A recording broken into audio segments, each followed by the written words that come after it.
सुन्न नछुटाउनु होला है। यति भन्दै अगाडि बढ्न चाहन्छु। हामीलाई हाम्रो दाजु कृष्ण चामलिङज्यूले सम्पर्क गर्नुभएको छ।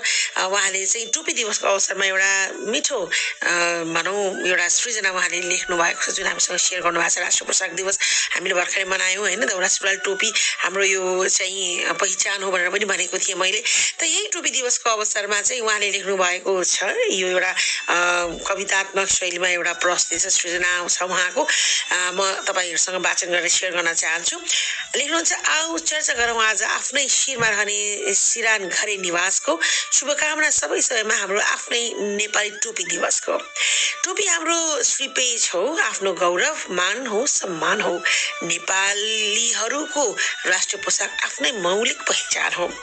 कुरा गरौँ आज आफ्नै संस्कार रीति अनि रिवाजको। समस्त नेपालीहरूमा शुभकामना हाम्रो आफ्नै टोपी दिवसको।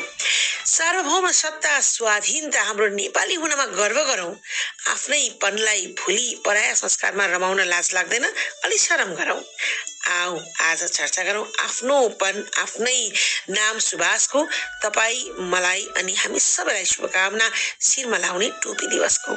आऊ चर्चा गरौँ आज आफ्नै शिरमा बस्ने निवासको। सबैमा शुभकामना नेपालीको आफ्नै पहिचान टोपी दिवसको। शुभकामना सबैमा हाम्रो आफ्नै टोपी दिवसको। कृष्ण चामलिङ दाजुले लेख्नुभएको यो मिठो यो सृजना साँच्चै नै हो। आफ्नै चाहिँ पोसाकमा, आफ्नै राष्ट्रिय पोसाकमा हामीले गर्व गर्न सिक्नुपर्छ, सक्नुपर्छ। र हामी सायद संसारको जुनसुकै कुरामा पुगौँ, हाम्रो पहिचान भनेको, हाम्रो आफ्नै अस्तित्व भनेको हाम्रो आफ्नै राष्ट्रियतामा छ भन्दा फरक पक्कै पनि नपर्ला होइन। हामी संसारको जुनसुकै कुरामा पुगेर जुनसुकै देशमा आफ्नो कर्मथलो बनाएर रहे तापनि मन सधैँ नेपाली रहन्छ, हाम्रो विचार सधैँ नेपाली रहन्छ, माया सधैँ मातृभूमिको रहन्छ भन्दा फरक नपर्ला। यो मिठो सृजनाको लागि धेरै धेरै धन्यवाद भन्न चाहे मैले हाम्रो दाजुलाई। र हाम्रो अन्य थुप्रै श्रोताहरूले पनि हामीलाई चाहिँ सम्पर्क गर्नुभएको छ।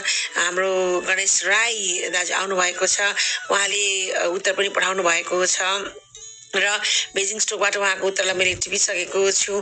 अनि यसै गरिकन शेरू घरती उहाँ पनि आउनु भएको छ, आफ्नो उत्तरको साथमा उहाँको उत्तर पनि मैले टिपिसकेँ भनेर भन्न चाहे, उहाँलाई जानकारी यो गराउन चाहे। र उहाँको उत्तर एकदमै पसिसकेको छ हाम्रो लिस्टमा। हाम्रो दाजुलाई धेरै धेरै धन्यवाद यसको लागि भन्न चाहन्छु। अनि यसै गरिकन हाम्रो भाइ केबी तामाङ आउनु भएको छ, ह्यारो